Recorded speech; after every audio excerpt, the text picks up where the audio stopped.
On February 24, 2022, President Vladimir Putin announced a special military operation in Ukraine, when in reality, a full-scale invasion of Ukrainian sovereignty by Russian forces was unleashed, creating a humanitarian crisis that has displaced hundreds of thousands of civilians and brought major population centers into the line of fire by indiscriminate Russian attacks.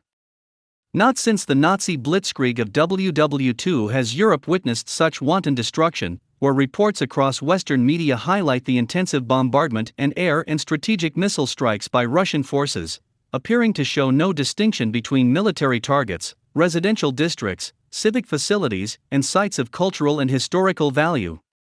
In Putin's essay on the historical unity of Russians and Ukrainians, published on the Kremlin's website in July 2021, Putin asserts that Ukrainians and Russians are one people, with Putin stating that we, Russia, respect the Ukrainian language and traditions.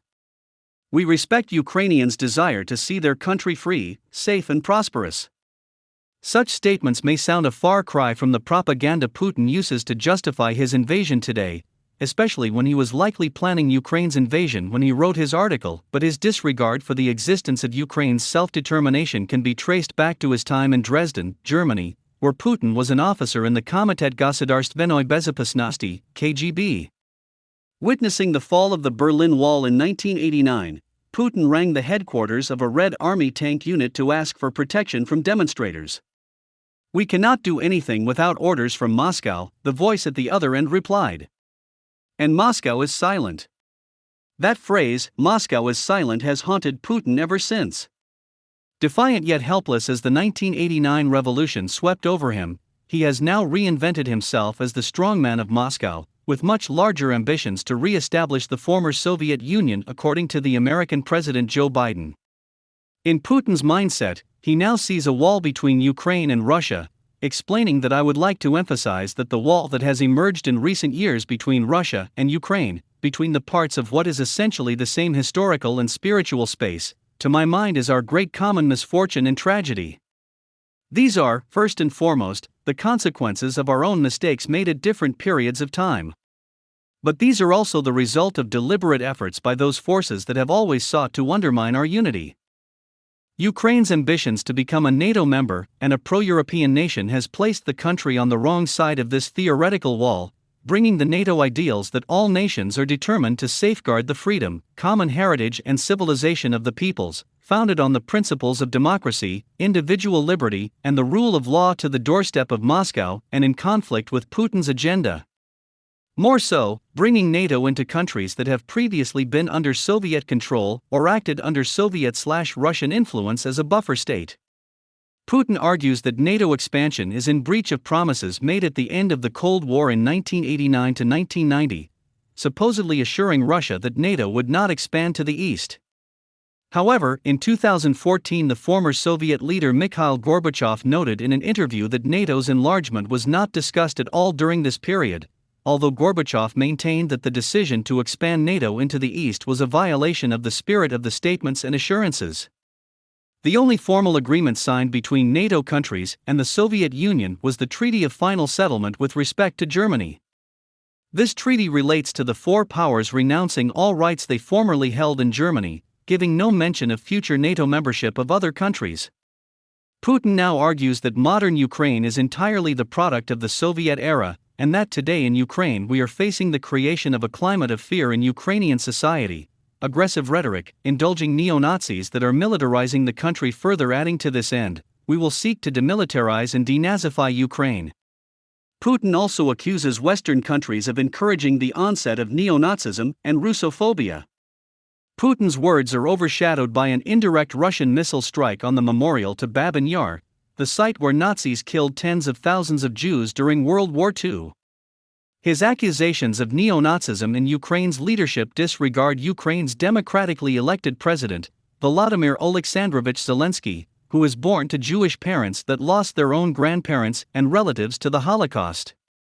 Vladislav Surkov, also known as Putin's Rasputin or the Grey Cardinal of the Kremlin, went as far to say, "Ukraine is a muddle instead of a state. But there is no nation. There is only a brochure, the self-styled Ukraine, but there is no Ukraine."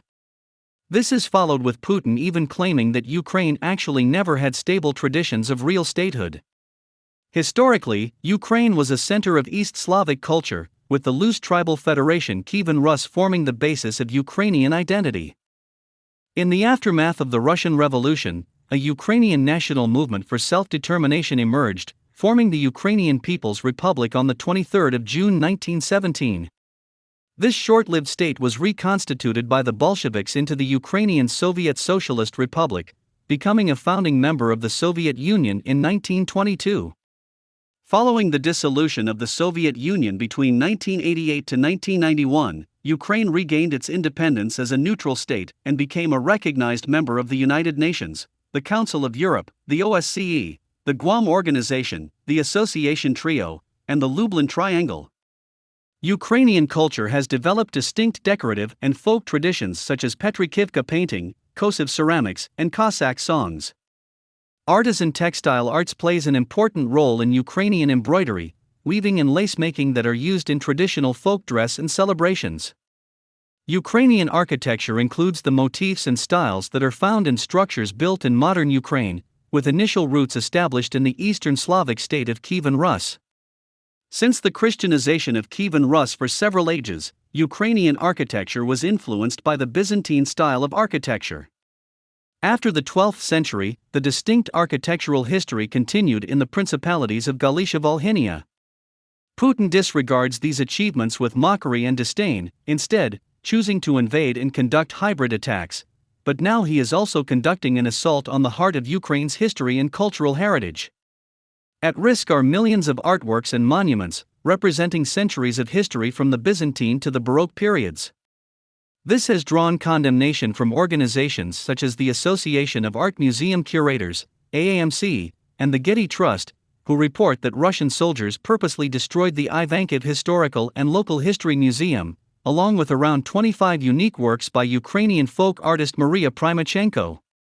Russian air and missile strikes have also damaged countless buildings of historical importance, including the Assumption Cathedral, the iconic Regional State Administration Building and Opera House in Kharkiv, in addition to the Babin Yar Memorial in Kiev.